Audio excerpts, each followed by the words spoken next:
Howdy, howdy, and welcome back to Gale FFTCG. I'm Serah, your host, and today we're looking at Firewater Warrior. I have a cold, if you couldn't tell, so I do apologize for my rough voice. We're just gonna jump straight into the deck.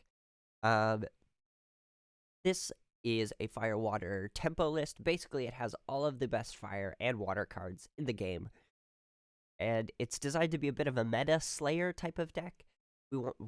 This deck was really born out of playing around with twins, realizing how good twins are right now in a current meta that's based on attack triggers, where Rugged is giving things that should not have haste, all those sort of things. And I found that really cool.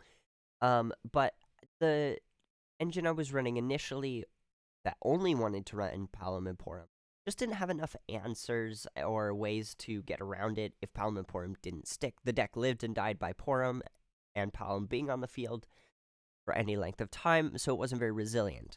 Steve D and Mick Mull had picked up that Tyvis, this card, 5 CP 9K. When it enters, you can search and draw, or search and add a Job Warrior or Card Name Warrior to hand, and you can play a Job Warrior or Card Name Warrior of 3 or less from your hand onto your field once per turn and only on your turn. And they had clocked that this was really good. There was a lot of cool cards in Firewater that were warriors, and they recommended I give it a shot. But I wasn't very convinced until I actually put the deck together and seeing was believing. So, yeah, Tyvis is a great value engine that I really think was just super strong. So, for the uninitiated, Palom and Twin Porum are both apprentice mages that at the end of each of your turns you place 1 EXP counter on job apprentice mage you control. They're both apprentice mages, so they can, if they're both on the field at the same time, they stack 2 counters on top of each other, which is really strong. And for each EXP counter placed on Palom or Porum, or Palom and Porum, they each respectively gain plus 1k. So those are basically copy and paste. It means that the longer they stay on the field, the bigger they get. But Porum has the ability to turn off abilities of forwards of cost 5 or less. 1 forward. And it loses all abilities until end of turn. And if there are 3 or more EXP counters, it also turns their power to 1k. It just makes attacking and blocking really hard if your opponent can't. If your opponent lets the twins live too long, even if they let one of the twins live too long, it may be, they pretty much have to contend with, there's a massive thing that's going to make blocking or attacking extremely hard. And yeah, the clean break after a certain point is really the only way to deal with the games that I won. Basically, I stuck twins and and my opponent just couldn't play through them. It's great against pretty much every deck in the meta, except maybe Giga Wall, but even then, it still has some favorable matchups against Giga Wall. There are some, if you see this and your opponent has already played a Giga Wall, you can maybe shut off their Gilgamesh FFBE and Ice to make sure it doesn't attack 3 times in a row and all that sort of stuff. It's a good card, and it was really one of the ones that made me want to play this deck in the first place. The other one, Palom, has an ability to deal 2k to something for no cost, and if you have 3 or more EXP counters placed on Palom, you can deal it 8k damage instead. So really, once these two are past 3 CP, you're just killing a forward every single turn. It's kind of broken. You can do it on your opponent's turn or on your own turn, and usually you just ping pong the effect. You do it on your opponent's turn, you do it on your turn, over and over, and your opponent kind of can't do anything. So, jumping straight into the rest of the list, our strategy is we are just a simple mid-range deck. Every card in this deck is going to be good. Played on the field. Tyvis allows us to play those a lot faster. Our strategy is just to play the twins on the board early. That is the plan. Oh, just a little typo in there. Our synergies, Tyvis. It is probably one of the best advantage engines that we currently have in the game. At least for playing forwards. There really aren't any backups for warriors. I did look, believe you me, but none of them do anything very cost-effective. You're better running Tyvis for the forwards that it provides. because there's some insane warriors in fire and water. Phoenix and Edgar also cheat in a lot of 2 costs. Practically half the deck is 2 costs when it comes to forwards. And, yeah, it's just really strong. If you can play a turn 1 Edgar into a turn 1 Zidane, your opponent basically cannot get off to the incredible start that they need. There was one game where I played Edgar into Zidane pretty much turn 1, and my opponent was just like, wow, okay, I guess I can't play the game. They did end up winning the game, but had to jump through so many hoops to do it that it really felt like more of a victory for Zidane. Zidane is another legend that I've heard people hail as broken, but right now we kind of need broken cards to keep everything else in check, so I think Zidane is perfectly fine, just as a side note. Our card advantage, Furion is a draw engine, also a warrior, so searchable off of Tyvis, playable off of Tyvis, has haste, and when it attacks you draw a card. It also has an ability that if you pitch a fire or water card, it gains 2k and different effects based on what you pitch. So if it's fire, you'll gain plus 2k in first strike. If it's water, you'll gain plus 2 in first strike. The cool thing is, if you pitch a fire-water card that is multi-element, you will get both. You will have a 9k winger, and you will also get to have first strike and active, basically, pseudo brave. And it's so hard for your opponent to block favorably into it if you have 2 cards in hand. Even if you have 1, you can still be bluffing the whole time. And the likelihood that your opponent blocks is slim to none because you have already got the advantage off of the attack. So I found this card kind of overperformed, really. Like, if I could run 4 copies of it, I would run 4 copies, but 3, obviously, is our max. So, yeah, it's just a great card. Tyvis Searching Warriors lets us tailor our hand, especially in damage-related matchups, like Mono Fire or 4-color Warrior of Light. Searching Yuzuki, who is also a warrior, and playing it on the field off of Tyvis just means your opponent's damage-based abilities do nothing the entire game, and your opponent kind of just has pretty standard bodies running around. I have to say, I will talk about Yuzuki more in depth, but one of my games literally came down to Tyvis searching the wrong warrior, and that's how I lost. I should have searched Yuzuki and played Yuzuki, but that just shows how clutch Tyvis is in this deck for pulling out the pieces that you need depending on the matchup you're facing. And like I said, Zidane counters the best cards in format.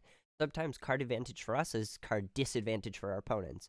And like I said with the Edgar anecdote, Zidane just stripping your opponent's hand. If you can slam this early, your opponent is forced to, even turn 1, is forced to suddenly reevaluate what their entire game plan might be. And that is really important for a heavily aggro meta right now. So yeah, Zidane is great. I think it is perfectly positioned to be the anti-meta. Removal. The Demon is very versatile removal. It can hit job-based decks. I use this against the Scion of the Seventh Dawn deck to just annihilate it. It does hit Break Zone and kill something when it removes cards in the Break Zone, so if the game goes a little bit longer, you can just kill that. There's not as much recursion from the Break Zone I've noticed recently, so it's not as effective as it was last set, but I still think it's very, very, very strong. I think it's probably it's the best position Board Whitefire has right now, for cost and everything. And the last thing it has is choosing a job or an element of one type and dealing 7k. The biggest problem with this is if you attack with Demon, you must do the effect. The ways to subvert this are pretty easy. You can just remove like 2 cards from their break zone after you've done the Demon's effect once, kill one of their things, and then go, oh, cool, I've dealt 2k to my own Demon, whatever. Or you can choose an element that doesn't exist in the game. So because the element 1 hits all forwards of a certain element, and Yuzuki does not blank that, it only blanks from your opponent's abilities. At least for the fire portion. The water portion, it does 2 or less. it does 2k less to your water ones, so your water ones might be safe, but it will do that, so you can name an element that's not on the field, or you can name a job that isn't on the field either, if you want to do that. There's lots of ways around it, but you must use that ability whenever you attack. It is a mandatory trigger, and your opponent can call you on it if you're in a competitive event. That didn't happen to me, thankfully, but just be aware of that. Ward kills smaller threats. Honestly, I would up this, because it's an EX burst. Being able to play it off of Tyvis because it's a warrior, 7k to something is really easy. This will kill a 7 CP Rufus if it's played off of Tyvis. Could deal with a lot of the smaller threats. It's a good card. And also being an 8k body is really strong. Lefthea increases the damage on things by 2k. All of our fire forwards and abilities and summons basically deal plus 2k for their damage. So Ward can even shoot for 9k if Lefthea is on your field beforehand. There were a few games where that was very relevant. And it also means that any combat damage, any Palom damage suddenly goes from being 2k to 4k or 8k to 10k.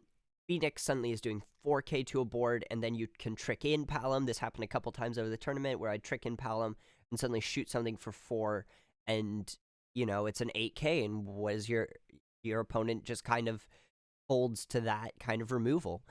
Palom and Porum obviously are really strong when you can be upping their abilities, kill things, even if your Porum is at 3 counters and your Palom is 2 counters and still can't get that 8k. Lefthea just goes, okay, cool.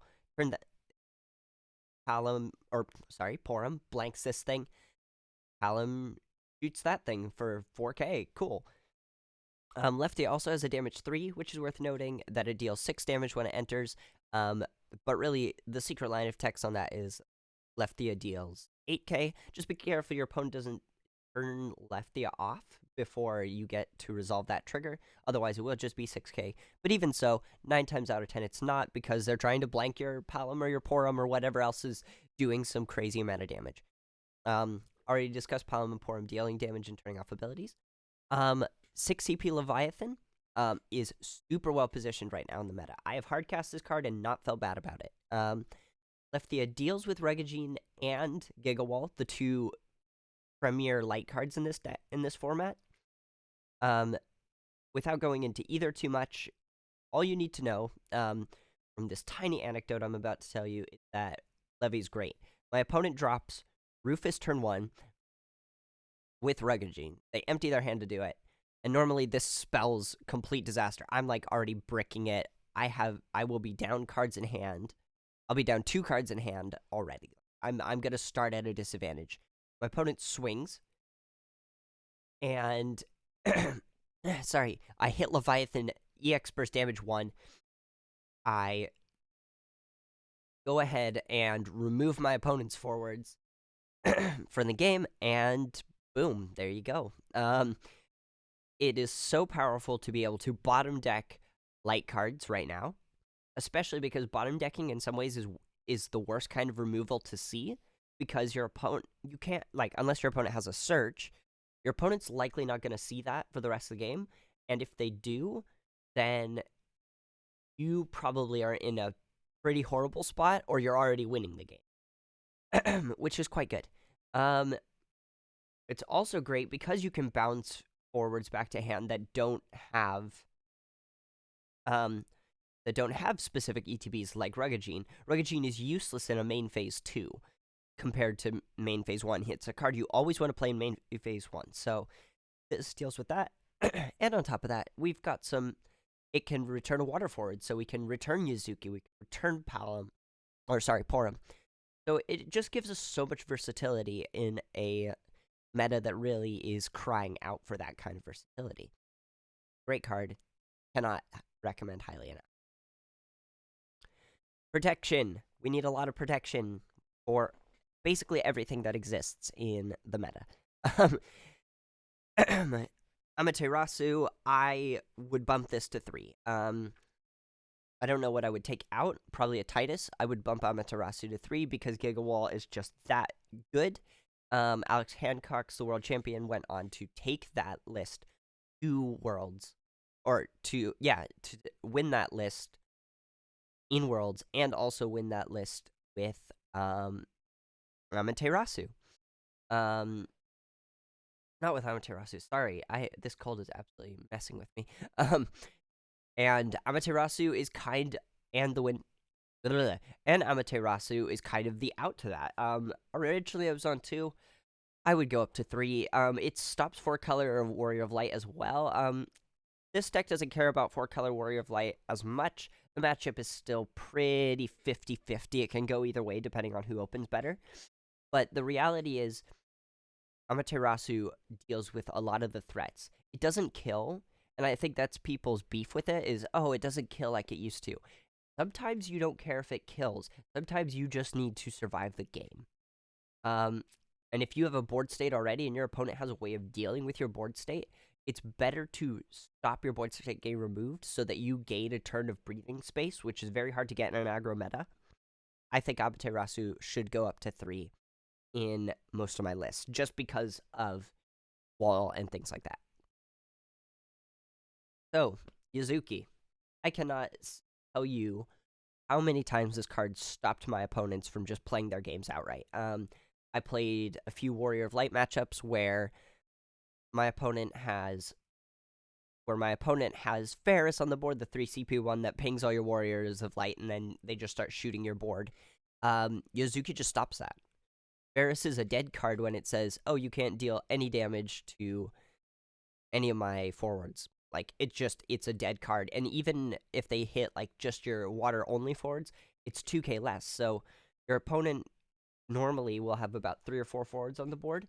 They're going to have to put all their pings on one character, and which is fine, but also because you don't take the initial burst damage from Ferris, the 1k that triggers all the rest of your Warriors of Lights getting hit, then Porum or your other water characters, even Mog 4 or Titus, don't take that 1k.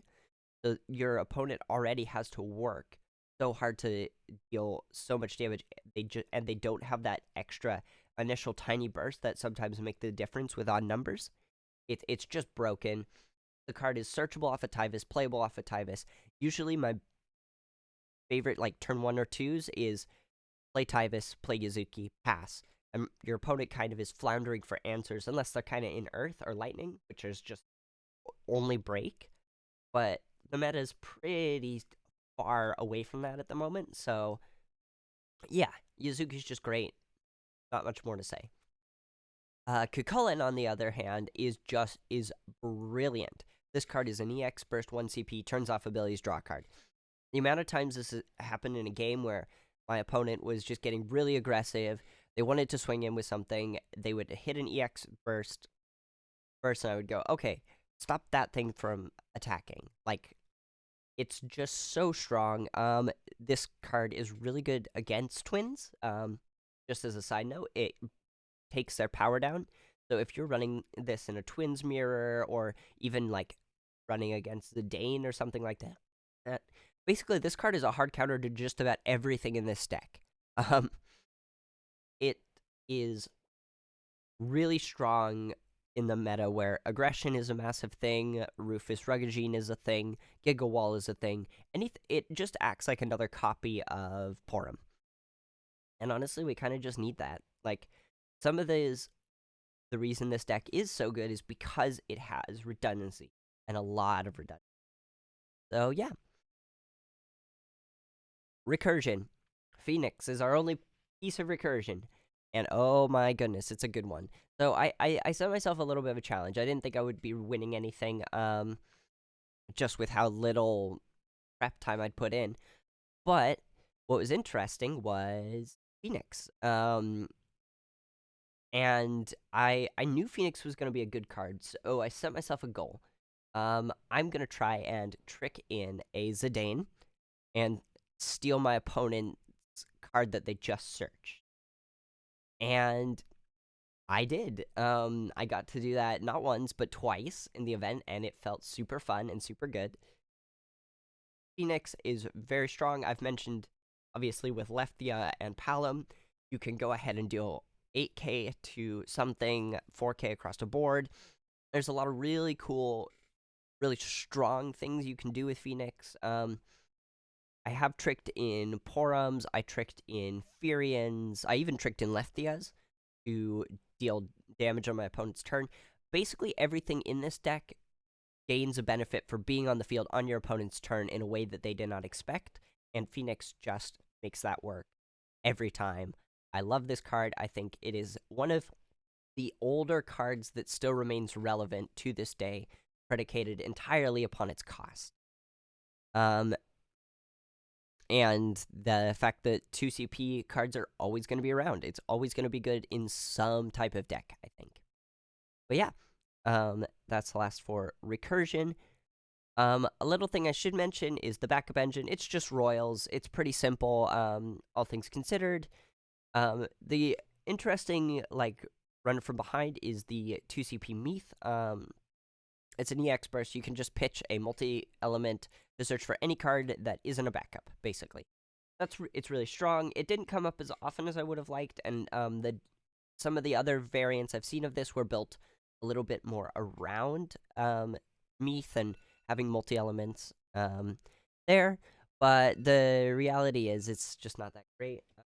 Sorry, let me turn off that alarm real quick.